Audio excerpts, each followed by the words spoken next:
Hello, this is Melanie Guralnick, and for the next hour I'll be reading from the March 17th issue of the Toronto Sun on the Niagara Frontier Radio Reading Service. The first story is Billionaires Back Away from Bill Gates's, quote, fake boomer club over the Epstein files by Danette Wilford. A shadow looms over a philanthropic initiative backed by Bill Gates, due to the billionaire's link to late convicted sex offender Jeffrey Epstein. The Giving Pledge was launched in 2010 by Gates, his then-wife Melissa French Gates, and Warren Buffett, and encouraged the uber-wealthy to contribute at least half of their net worth to charitable causes. However, despite its good intentions, billionaires don't want to, or now have an excuse to not, be connected to the campaign after Gates revealed his ties to Epstein. Which billionaires are bolting? Venture capitalist and PayPal co-founder Peter Thiel may not be a signatory, but he is privately urging fellow billionaires, including Elon Musk, to abandon the, quote, Epstein-adjacent fake boomer club, according to the New York Times.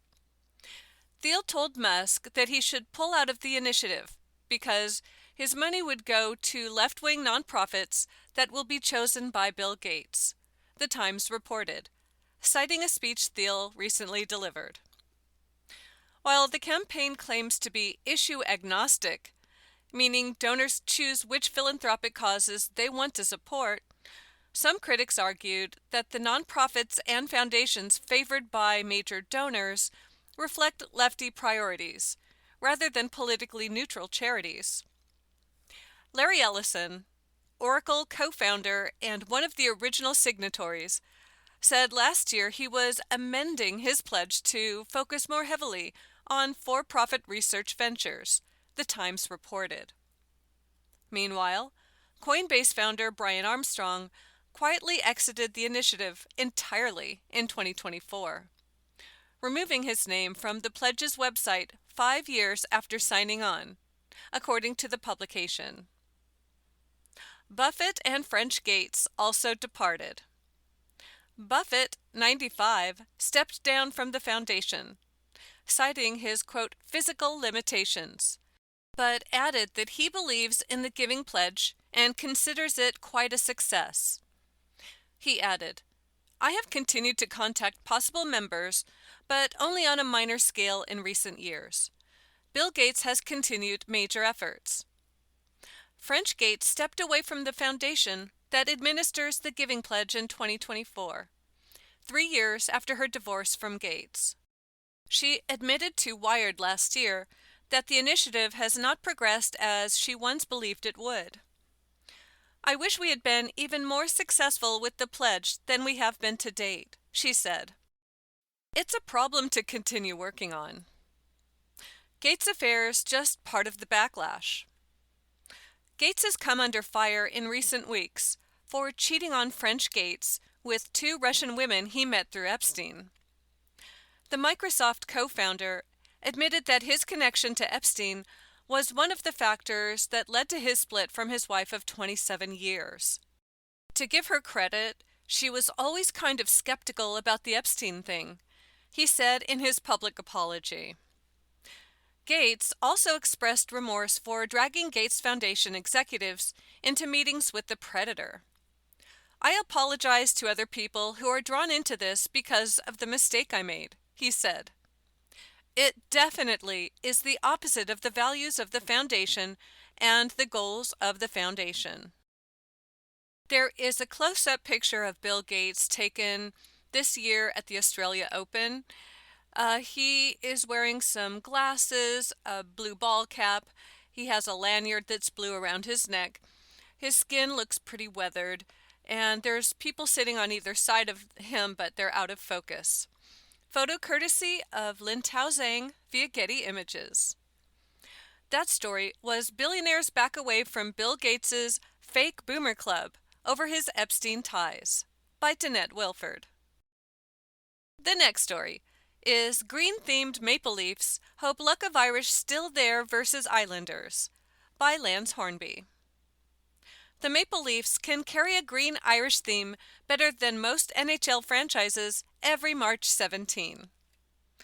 The club, once known as the St. Patrick's from 1919 through 1927, when Irish immigrants flooded Toronto, always wears green with shamrocks when playing at home, on or around the patron saint's anniversary.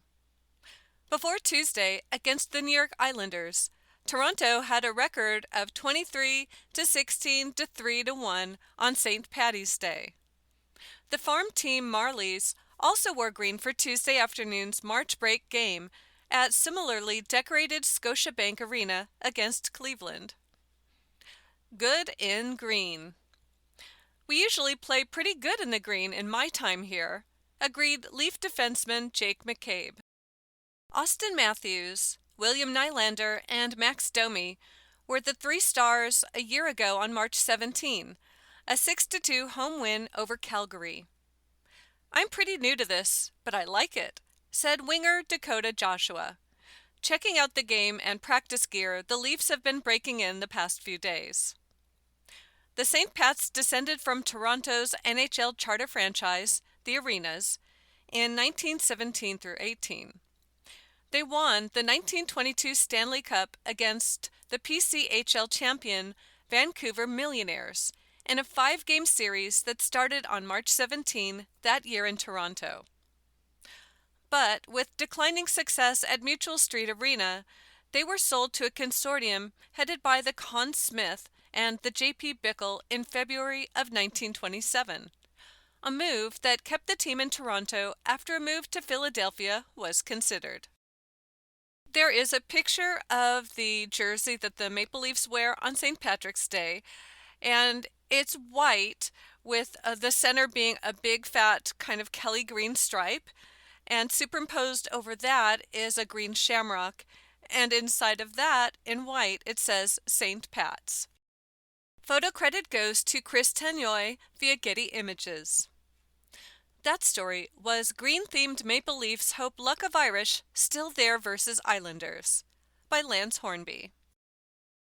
The next story is Barrie Cops Warn of Rental Scams Targeting Foreign Students by Spiro Papagoski. Police in Barrie have issued a warning after foreign students who sought places to rent have been the victims of scammers. Barrie police said foreign and international students are frequently targeted, particularly when searching for housing, employment, or educational supports. According to police, rental fraud is a common scam that sees victims ask to pay a deposit or a first and last month's rent for a unit that does not exist, is not actually available, or is not owned by the person advertising it. High-pressure tactics. Scammers may use high-pressure tactics on students, telling them to act quickly because the unit is in high demand, police said. They may also refuse in-person viewings or provide excuses for why they cannot meet. Within the last year, Barrie Police has recorded over $100,000 in losses to rental scams that target international students, Detective Chris Nicholson said in a statement. If you are unsure or unaware of the processes, please reach out to your student support office at your local college or university for further direction and assistance. Nicholson, working in Barrie Police's fraud unit, said foreign students are encouraged to contact police for guidance and assistance when searching for a rental unit. Police issued the warning during Fraud Prevention Month, an annual campaign which focuses on raising awareness of fraud trends. Other common frauds. Police said other common frauds include fake job offers, tuition payment scams, and people impersonating government officials, banks, or immigration representatives. Foreign students may be told there is an urgent issue with their visa, taxes, or student status, and pressured to send money immediately, police said, adding requests for payment through gift cards, cryptocurrency, wire transfers, or e-transfers are strong indicators of fraud. police said students should be wary of unsolicited messages, especially those that create fear, urgency, or promise guaranteed results. Legitimate landlords, employers, financial institutions, and government agencies will not demand immediate payment or threaten consequences without proper documentation and verification. Taking precautions. Several precautions can be taken to reduce the risk of becoming a victim, cops said, including viewing rental properties in person or through a verified representative before any money is exchanged. In addition, police said every effort should be made to verify that the property is for rent. Job offers should be researched independently, and students should be wary of positions that require upfront fees or personal banking information, police said. Personal details, including passport information, study permits, and banking credentials, should never be shared through unsolicited emails or messages.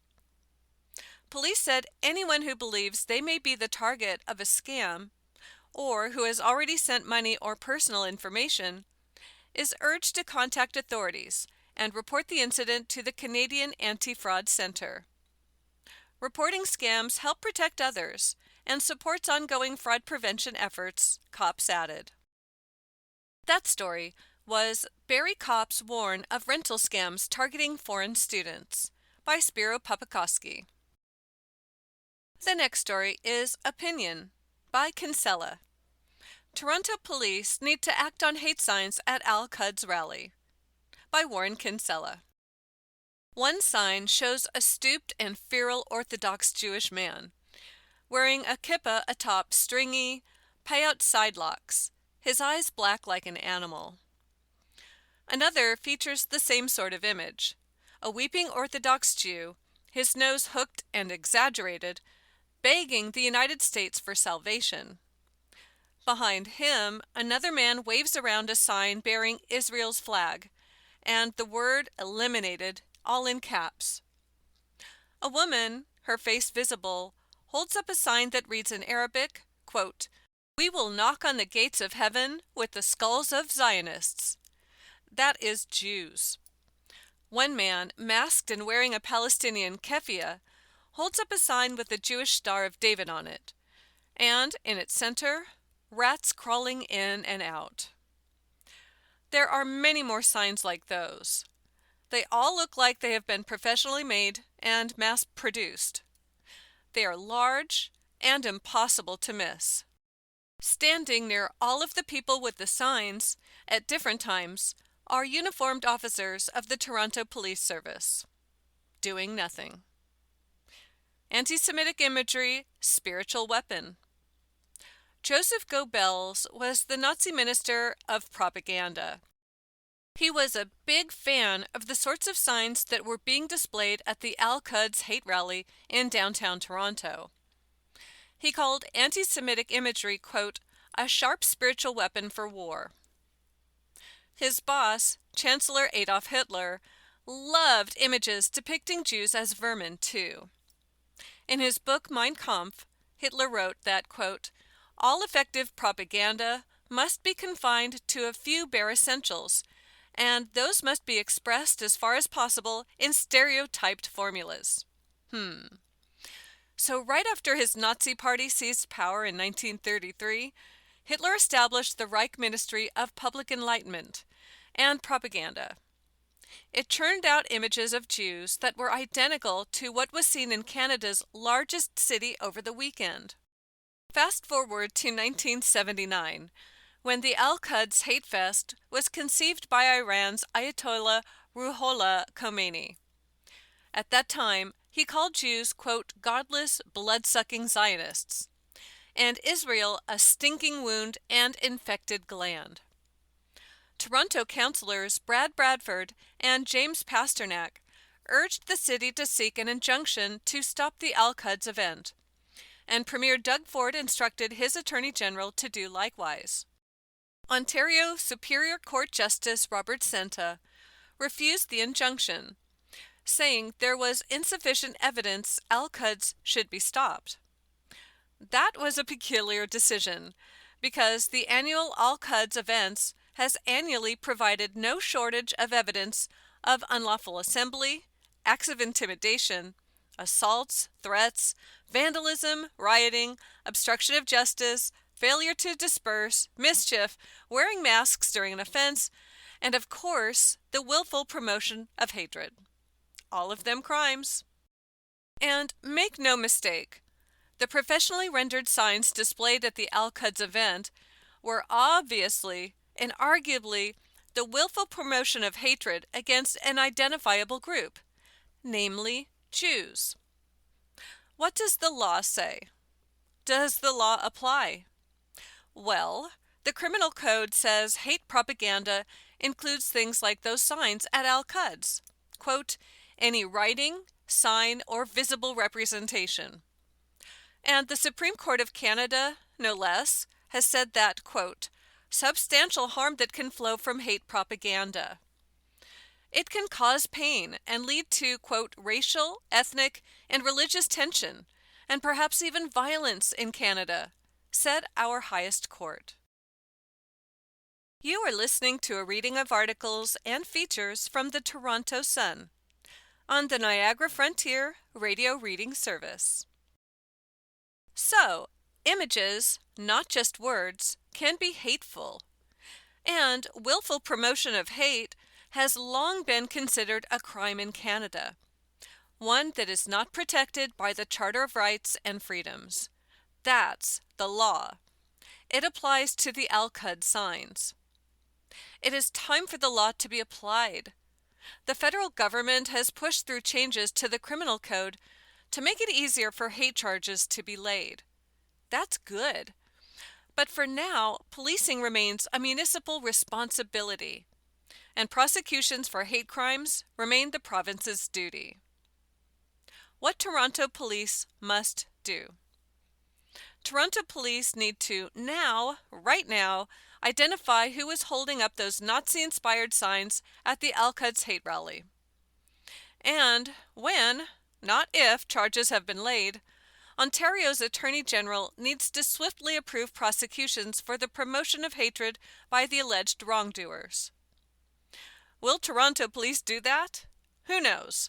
Toronto Mayor Olivia Chow, who has ultimate control over policing in the city, couldn't even be bothered to visit any of the synagogues that were shot up by high-powered weapons last week. In the wake of a tidal wave of anti-Semitism in Toronto, which has led Israeli President Isaac Herzog to say, all eyes are on Canada, Chow has been invisible. She has been an utter disgrace. Ford's government has been much better, but it needs to now approve hate promotion charges against those who were waving around Nazi-like signage over the weekend. It cannot, must not delay.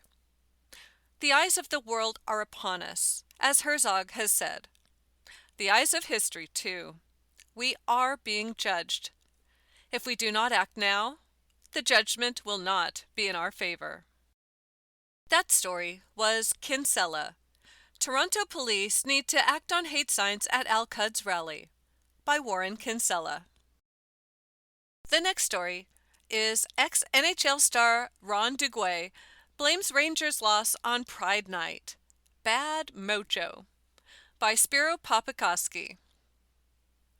Former NHL star Ron Duguay said the New York Rangers hosting a Pride Night was what led to the team losing on Monday. In a social media post that has since been deleted, the former MSG Network analyst said he saw the 4-1 loss to the Los Angeles Kings coming after the U.S. national anthem was sung to the Pride flag, calling it a, quote, bad idea and, quote, bad mojo. I don't blame all of the Rangers organization, he wrote immediately after the game. It's only a select few college-brained, washed-up, woke kids pushing their agenda on others in the organization.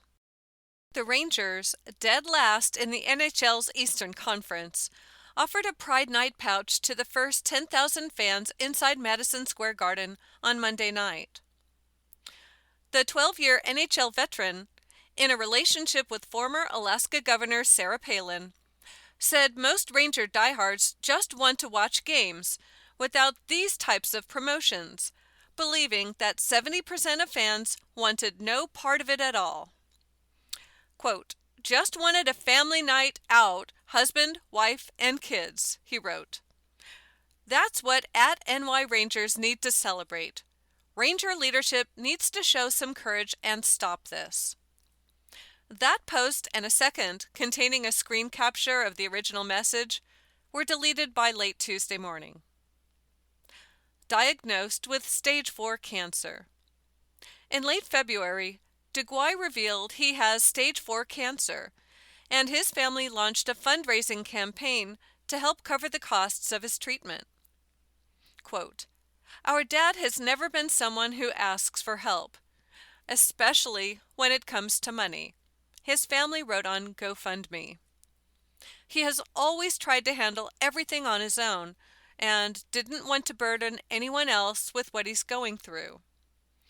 But after many conversations as a family, we decided to create this fundraiser for him because we've seen firsthand the weight that this battle has placed on him, both physically and financially.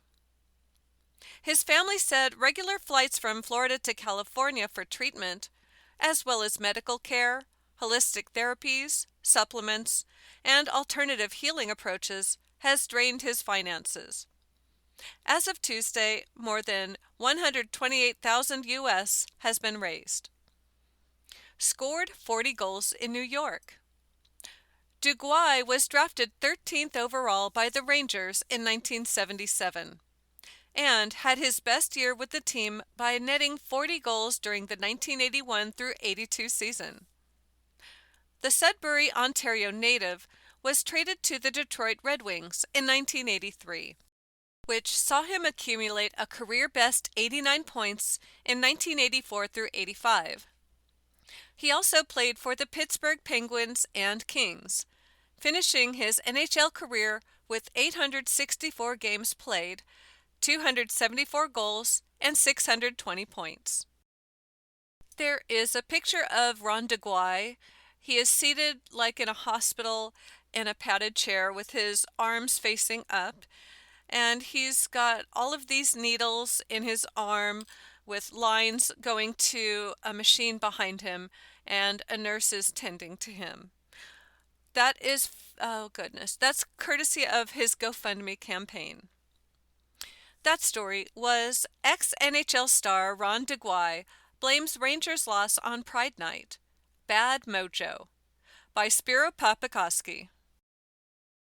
The next story is No Evidence of Collusion in Detective Constable Jeffrey Northrup Murder Trial, OPP, by Brian Passafume. Allegations by a judge that Toronto police members colluded to lie on the stand during the trial of the man acquitted of killing Detective Constable Jeffrey Northrup have no basis in fact. And the president of Toronto's police union demanded the trial judge, Ontario Superior Court Justice Anne Malloy, publicly apologize to the officers she accused of being untruthful and to Northrup's widow. That was the conclusion of the OPP-led investigation into the serious allegations of police misconduct made by Malloy in her instructions to the jury deciding the fate of Umar Zamir, the man arrested and later found not guilty of running down and killing the 55-year-old veteran TPS officer. Quote, "The OPP investigation found no evidence to support the belief that Detective Constables Lisa Forbes, and then in parentheses Charnel, Pice, or Tony Correa lied or colluded to lie." Read an excerpt from the 50-page report, a copy of which was obtained by the Toronto Sun. Quote, "The allegations made regarding the officer's conduct, amounting to an obstruction of justice, were not found to be based on the actual testimony and evidence presented. The OPP has concluded this investigation with no reasonable grounds to believe that a criminal offense has been committed by the officers involved." Northrop run down, killed by fleeing car. Northrop was killed shortly after midnight on July 2, 2021, while he and fellow officers investigated a late-night stabbing near Toronto City Hall. Zamir, in his BMW with his wife and young child, were stopped by Northrop and his colleagues as the family attempted to leave the underground parking garage. Telling the court he didn't realize the plainclothes officers were police, Zamir attempted to flee, striking and subsequently running over Northrop in the process. Northrop died from his injuries.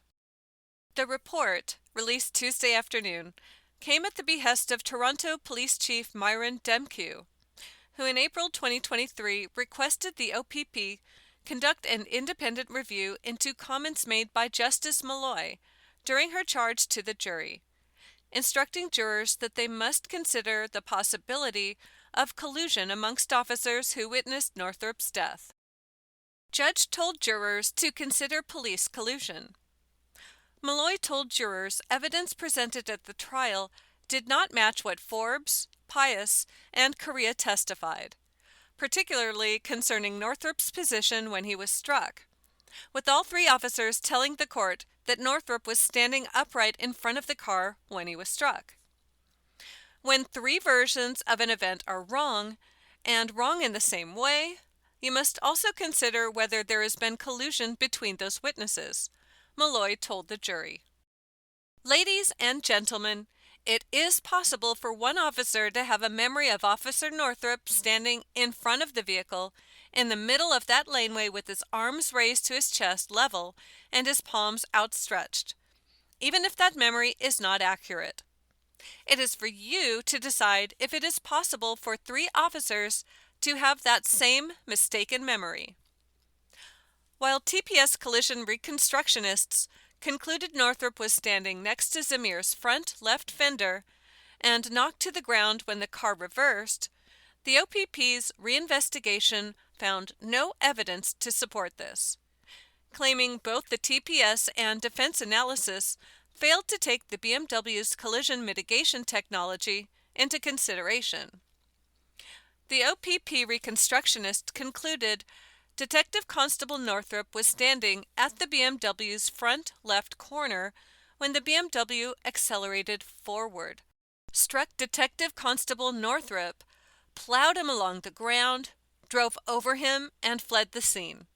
The report reads, corroborating witness testimony from the other TPS officers at the scene. Evidence also found handprints and contact marks that support the OPP's conclusions. Timelines offer no opportunity for officers to compare notes. As for accusations that Correa and Pius colluded to lie in their notes, timelines provided by the OPP show both officers were transported to Mount Sinai Hospital, where they spent 3 hours in a busy public waiting room surrounded by civilians and other officers. From 4:42 a.m. until 8 a.m., the pair then went to 52 Division, where again they were surrounded by TPS employees, with witnesses telling investigators that they were never left alone, or reported discussions between the two. From 8 a.m. until 9:35 a.m., both officers were provided separate statements to TPS homicide investigators. Quote, there was no evidence of collusion between the three officers that would support the reasonable belief that they colluded to lie, the report read. The fact that all three eyewitness officers testified they saw a similar sequence of events does not amount to evidence that they lied and or colluded to lie. There is no tangible or witness evidence supporting reasonable grounds to believe Detective Constables Forbes, Pius, and Correa lied or colluded to lie. TPA President to Malloy, you are wrong. Speaking at a news conference early Tuesday afternoon, an emotional Demkiw praised the three officers, saying they continued to serve the city with integrity.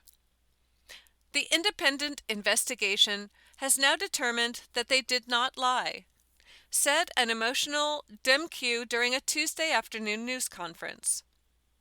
but the personal toll this process has taken on these officers has been enormous. Toronto Police Association President Clayton Campbell called the OPP report a vindication of Forbes, Pius, and Korea, but said it's no reason to celebrate. Northrop's death is still deeply felt by his wife Margaret, his 3 children, his colleagues, and friends, he said. Jeff is no longer with us as he stood in front of a car, a fact that has been confirmed today by the OPP. He was struck and killed by Umar Zamir. This is a fact, and one that has been repeatedly overshadowed. You are listening to a reading of articles and features from the Toronto Sun on the Niagara Frontier Radio Reading Service. The lives of the 3 vindicated officers were permanently impacted that day, he said, with their reputations tarnished and their careers uncertain.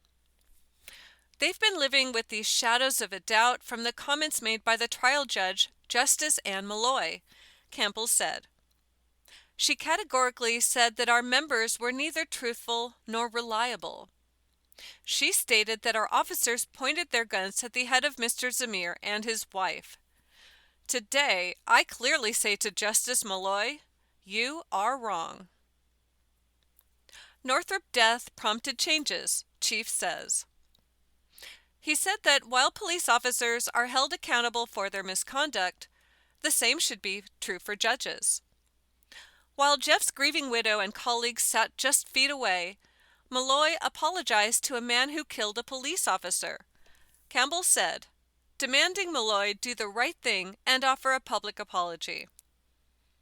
As for the deficiencies found in the TPS reconstruction of the collision, DEMQ said the OPP's findings highlight the need to strengthening investigative review, accountability, and oversight within Toronto Police.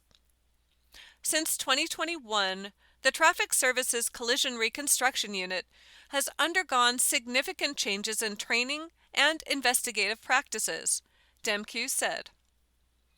These improvements reflect an ongoing effort to strengthen the quality, rigor, and oversight of collision reconstruction work, in addition to broader efforts to improve quality assurance across the service. Quote, we owe to the legacy of Detective Constable Jeff Northrop to continue doing everything we can to improve as an organization. That story was No Evidence of Collusion in Detective Constable Jeffrey Northrop Murder Trial, OPP, by Brian Passafume. The next story is Montreal Lauded as Rotisserie Chicken Heaven by New York Times, by Montreal Gazette.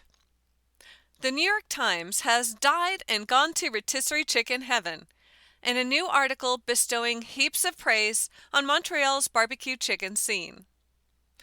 Looking for rotisserie chicken heaven?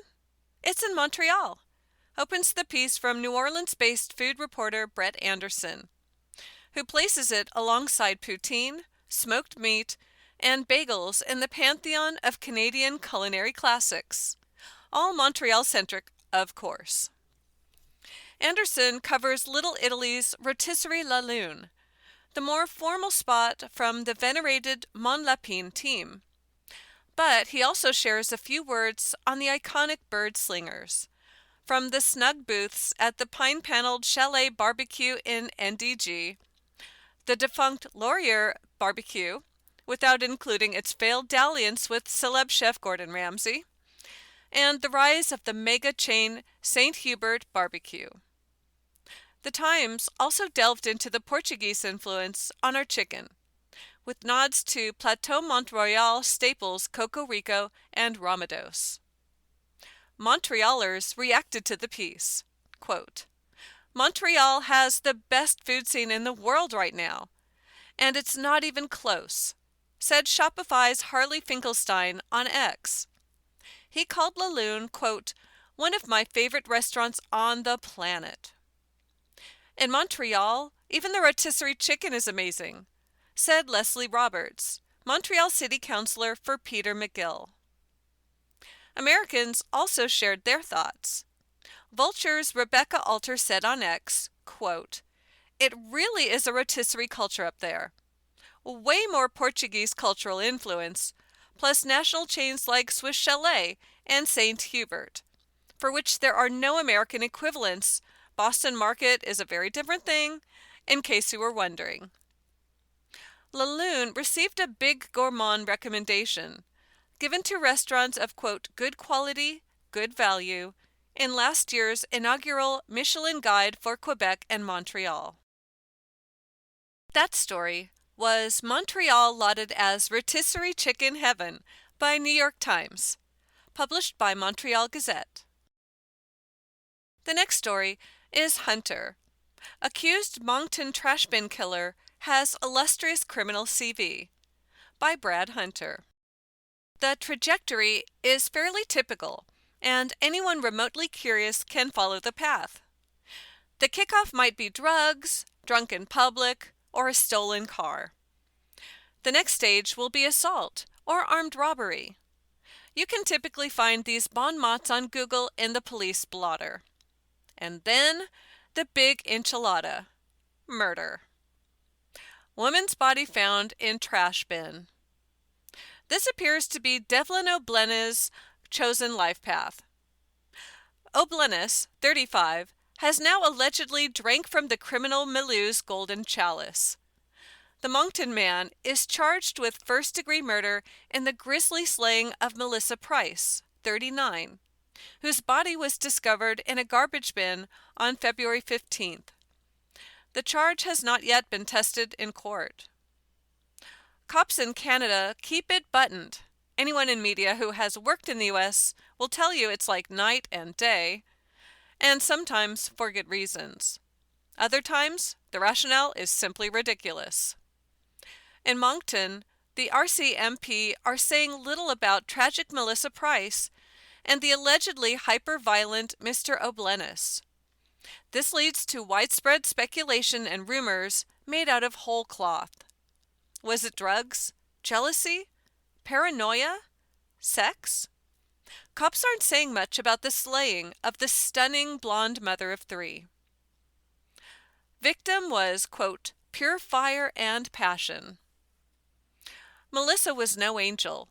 She was pure fire and passion. She followed her beliefs with pure conviction, her sister Sarah wrote on Facebook. She was strong-willed, stubborn, and highly expressive. She never wavered her personality to suit anyone else, and we loved her for it. Her strength and endurance were admirable. She then slammed her sister's accused killer as evil. "Melissa, my beautiful sister, your demons are behind you. You are among many loved ones, free of pain and sadness," Sarah added. "Your children will be cared for and watched over." It's been suggested that the accused and victim once dated, but like much else, it's murky. Cops would not say one way or another if the pair even knew each other. It's believed that Price was murdered in her apartment unit, about a kilometer away from where her body was found. As for O'Blenna, he is no stranger to law enforcement. Attempted murder charge. In 2020, O'Blenna was arrested and charged with attempted murder in a 2019 shooting in Moncton. A 28-year-old victim was shot in the incident and taken to hospital with non-life-threatening injuries. At the time, O'Blenna was also charged with breaching parole.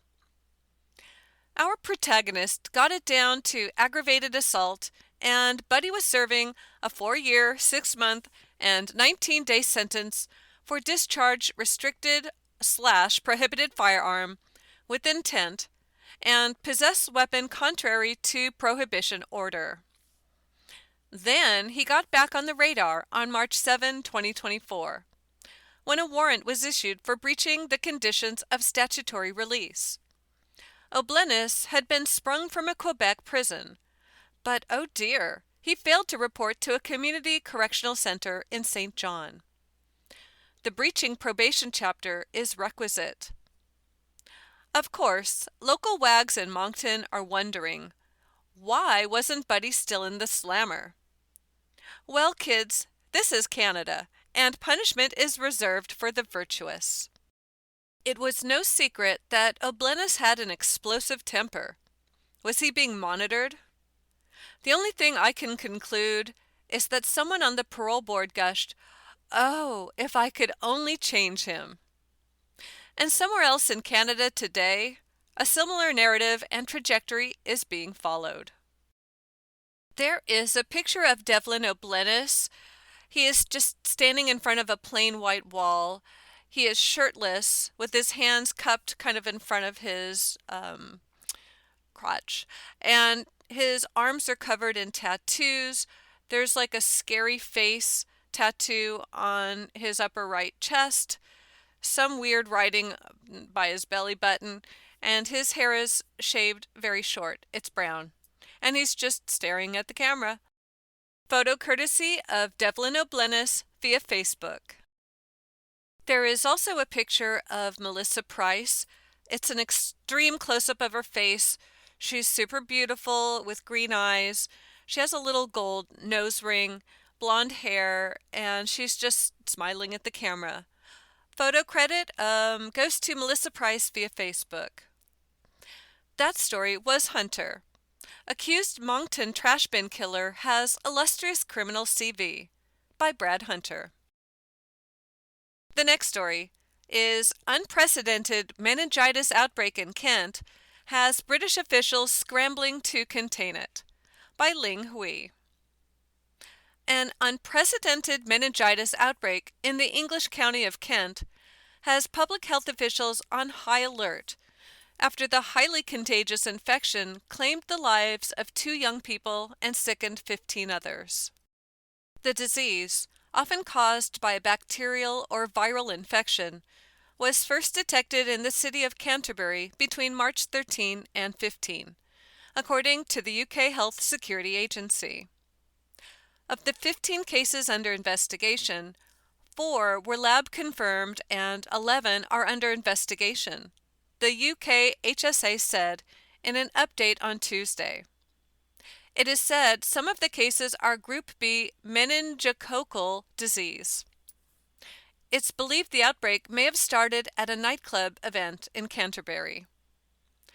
UK HSA said some of the cases visited Club Chemistry between March 5 and March 7 before falling ill, and have asked attendees to come forward for preventative antibiotic treatment as a precautionary measure.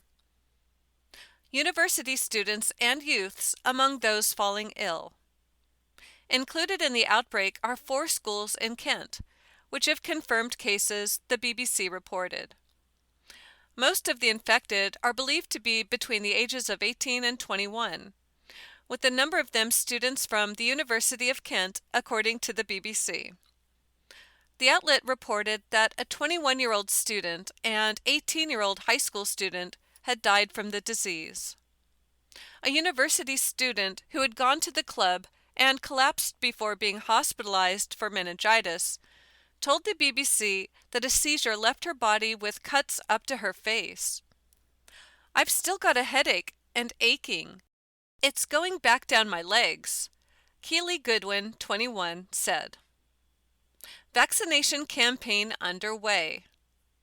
Health Secretary Wes Streeting called the outbreak unprecedented and a rapidly developing situation, the BBC reported, as public health officials scrambled to vaccinate students and distribute antibiotics to those who suspect they've been exposed to the disease. UK HSA said University of Kent students living on campus are being targeted in a vaccination program, which it said may be expanded as it continues to assess the situation. The agency has already given 700 doses of antibiotics, the Independent reported. Symptoms of the disease. Meningococcal disease can progress rapidly, the UK HSA said. Signs and symptoms of meningococcal meningitis and septicemia can include a fever, headache, rapid breathing, drowsiness, shivering, vomiting, and cold hands and feet. It added, early symptoms can often be confused with other illnesses, such as a cold, flu, or hangover, and students are particularly at risk of missing the early warning signs. Children and young people are the most at risk of the disease, often caused by a bacterial or viral infection, which leads to inflammation of the meninges, or protective membranes around the brain and spinal cord. Local St. Patrick's Day events have been canceled, while the University of Kent campus appeared eerily quiet, with staff and students queuing for masks and antibiotics, The Guardian reported. There is a picture taken at the University of Kent. It's outside, and you could see grass and trees and some light poles. And on the sidewalk or the walking kind of trail, you could see like hundreds of students all in line, and they're just kind of talking to each other and wearing face masks. Photo courtesy of Carl Court via Getty Images. That story was Unprecedented Meningitis Outbreak in Kent Has British Officials Scrambling to Contain It by Ling Hui. You are listening to a reading of articles and features from the Toronto Sun on the Niagara Frontier Radio Reading Service. The next story is editorial. Get Ready for Tougher Times by Postmedia News. February's headline, annual inflation rate of 1.8%, down from 2.3% in January, was a classic example of how the headline doesn't tell the whole story, nor what is happening now. While the 1.8% rate was within the Bank of Canada's inflation control target rate of 2%, the main reason for it was the end of the federal government's HST/GST holiday from December 14, 2024 to February 15, 2025 for some consumer products and services. In other words, for half of February this year, the annual inflation rate went down compared to last year, because after February 15, 2025, prices on those products and services went up. That's why then Finance Minister Chrystia Freeland called it a costly political gimmick when she resigned on December 16, 2024, as she was about to deliver that year's fall economic statement. She warned that the Liberal government had blown past its own fiscal guardrails on the deficit and thus failed to keep its fiscal powder dry for the looming trade and tariff war with U.S. President Donald Trump. But that's the past.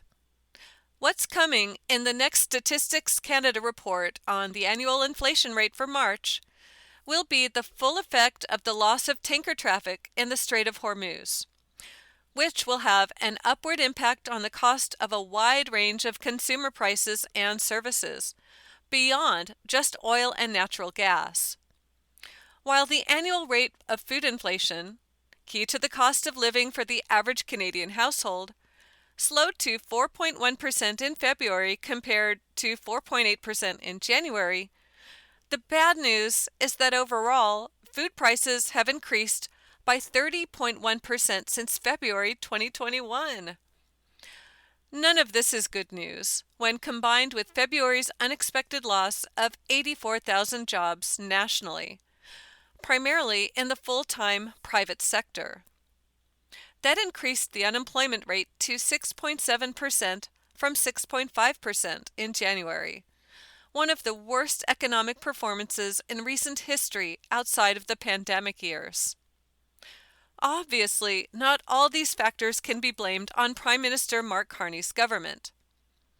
But it was Carney who, while running for the Liberal leadership, said the Canadian economy was in poor shape before Trump's tariffs because of the federal government's high operating costs and its high intake immigration policies.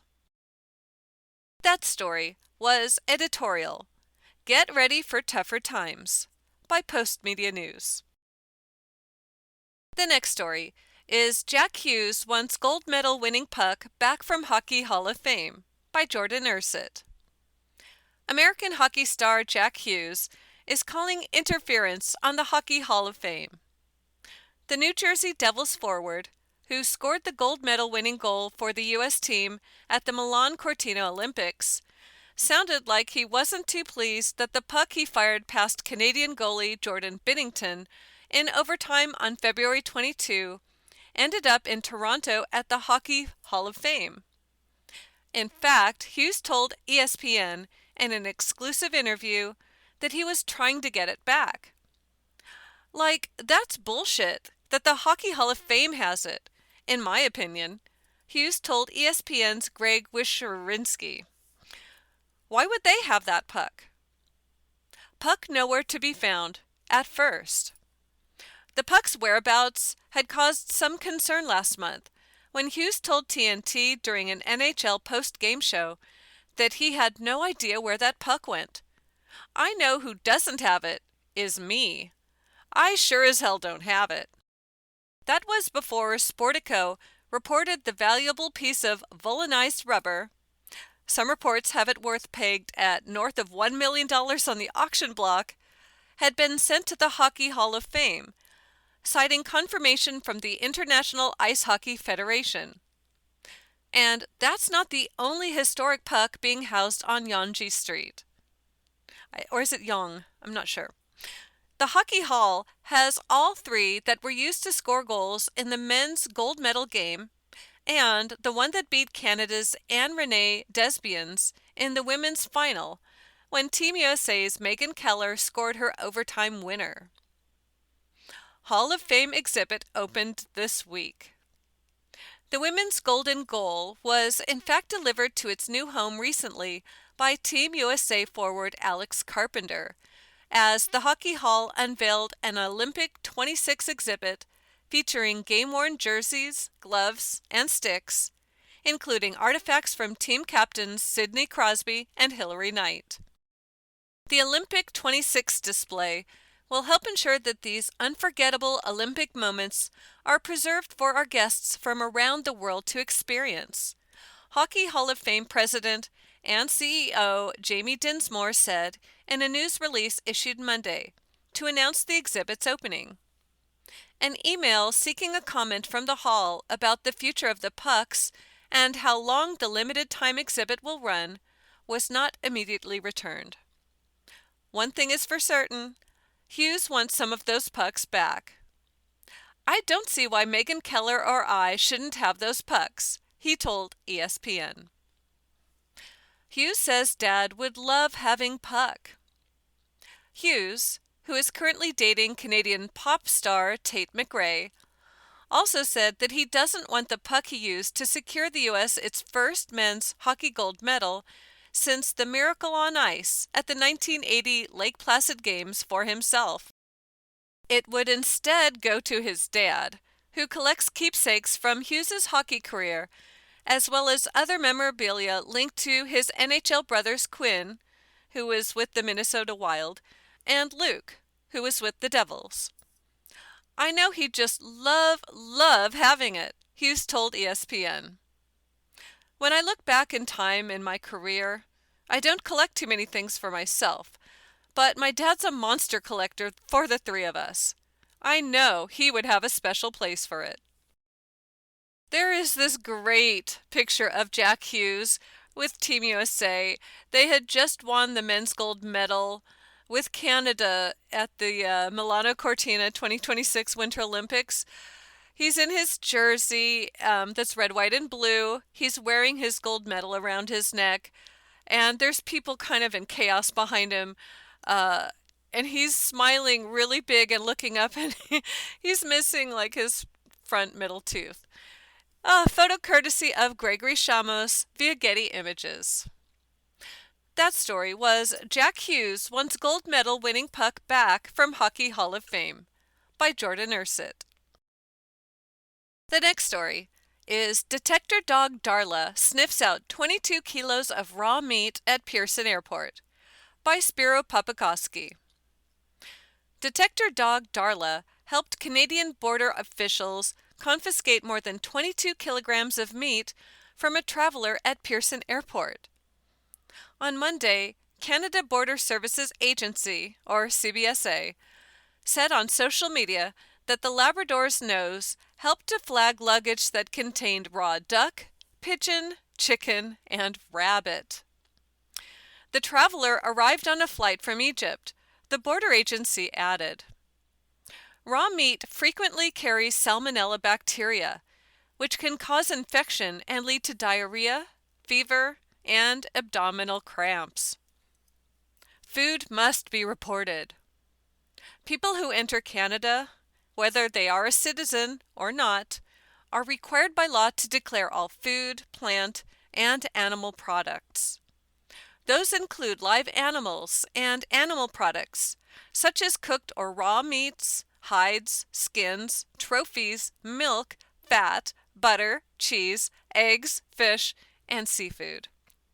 In addition, plant products such as fruits, vegetables, seeds, nuts, trees, houseplants, wood products, firewood, roots, vines, herbs, flowers, insects, bulbs, and soil.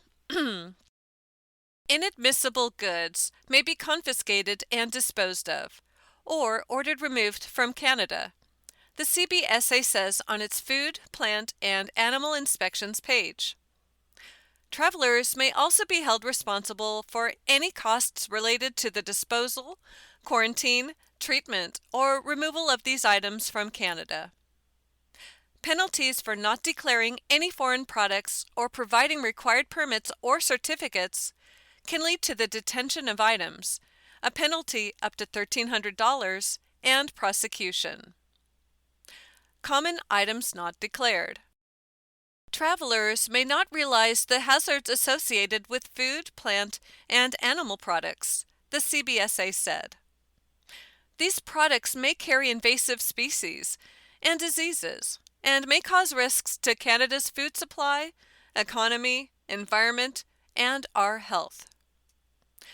That's all the time we have for this story, which was Detector Dog Darla Sniffs Out 22 Kilos of Raw Meat at Pearson Airport by Spiro Papakoski.